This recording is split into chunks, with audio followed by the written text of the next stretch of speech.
Some more news flow. By the way, Chinese President Xi Jinping has written a letter to President Murmu on improving ties with India. The letter was sent as the US is threatening China with high tariffs in March as well. The letter expressed concern about the US deals that could harm China's interests. Xi Jinping names provincial official who would steer talks with India. The letter was sent to PM Moody in June as well, and well, the Indian government has started working on improving these relationships with China, and India and China have accelerated a number of things, including the settlement of border disputes. China has called the warming of relationships as the dragon elephant tango. National Security Advisor Ajit Doval was driving talks from the Indian side, needless to say, and China has assured India of supplies of fertilizers and rare earths during the meeting with Foreign Minister S. Jaishankar too. So lots happening around, but this is the important thing. And remember, as the SCO is on, I think the next 2 or 3 days or 4 days become really, really important. NDTV's Aditi Raj call happens to be there, and of course we'll get you details from there too.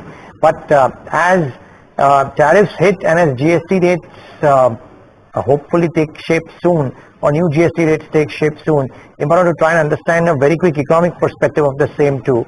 Aditi Nayar, Chief Economist and Head of Research and Outreach at ICRA, with us on the show. Aditi, good having you. Thanks for joining in. How do you juxtapose the two, Aditi? A new GST rates but coming with a bit of a lag maybe, and tariffs in play now. How does it impact economic growth in the interim period until clarity emerges, and then maybe even post that? Thank you. So to start with, tomorrow we'll get the GDP data for Q1, and we are forecasting growth to come in at 6.7% for the GDP and a little lower than that for the GVA. This is possibly going to be one of the best quarterly prints for FY26. We had a quarter where both capex was front-loaded by the Government of India and by the state governments. Revenue expenditure growth was also very high in this period for the center and the states, and especially compared to the previous quarter.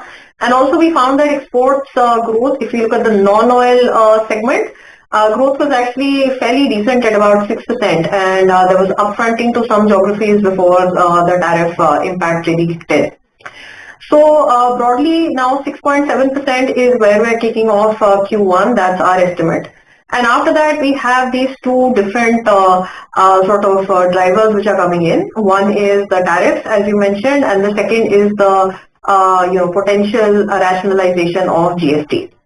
So on the tariff side, of course, we expect the impact to be negative both for exports and for sentiment and for private capex. So we are envisioning a delay in private capex because of the uncertainty related to the tariffs that we've seen underway since the last several months. On the GST side, it's more of a mixed bag.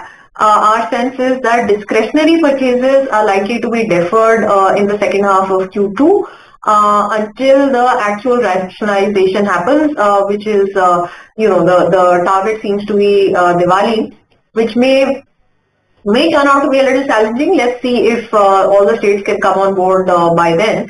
But at least in the second half of Q2, we would expect discretionary purchases to get a little delayed. However, after the GST rationalization happens, we will see the positive impact coming in. So a little bit of a volatile trend as far as the growth numbers are concerned from the GST side. Right. Aditi, good afternoon. Hiral on this side. Happy to speak to you after a really long time. You've given out what you're looking at in terms of the first quarter for your estimates. If you have to look at FY26 as a whole and incorporate all the events that are happening from the US tariff aspect, you have GST, which could probably coming in as a benefit as well. Would you look at rejigging your estimates for the entire year as a whole? Even if you've not worked out the numbers yet, what is the potential, whether it be an upside or a downside? So Hiral, really nice to talk to you after a long time. We started this year thinking that FY26 GDP growth would be around 6.5%, and in two tranches after that we brought it down to 6%. So that's where we are right now.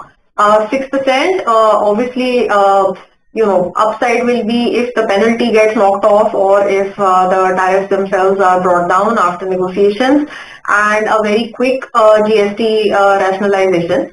Downsides will be if the tariffs stay and the penalty stays and the GST sort of rationalization takes longer than expected but demand gets stalled in the meantime. Okay. And apart from that, if you have to look at the RBI side of it as well, if I'm not mistaken, the next meeting will be in the last week of September, which is pretty much close to the GST rollout that is expected to happen by the 22nd of September. And that is a story that one of our reporters got for us as well, that the sources are indicating the 22nd September, that's the first day of Navratri, is when the potential GST rollouts will happen. Now, if that is the situation, and you're looking at RBI policy in the last week of September, do you think there could be a potential of a rate cut also that could come in? Because the RBI governor at a FICCI meeting did mention that they will be on board to do as much as they can when it comes from the export side of the business as well. How do you expect them to, probably take a shift? Kiran, my sense is we're not going to get a rate cut. We may get some sector-specific support coming in from both the fiscal policy side and the monetary policy side. Okay. And in what form do you expect that to be?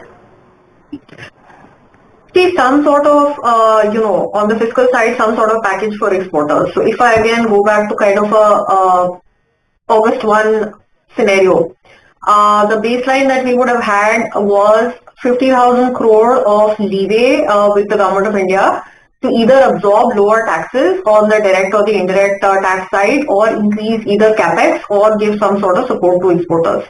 So now how this, sort of buffer gets used is something that we need to wait and see. Definitely some kind of package for exporters could be, considered if there is really no headway in negotiations in the next month or so. Aditi, we'll leave it at that. Thank you so much for taking the time out and giving us this quick perspective. Really appreciate your time. Thank you. All right. Well, we know there is near-term pain for sectors, I think, and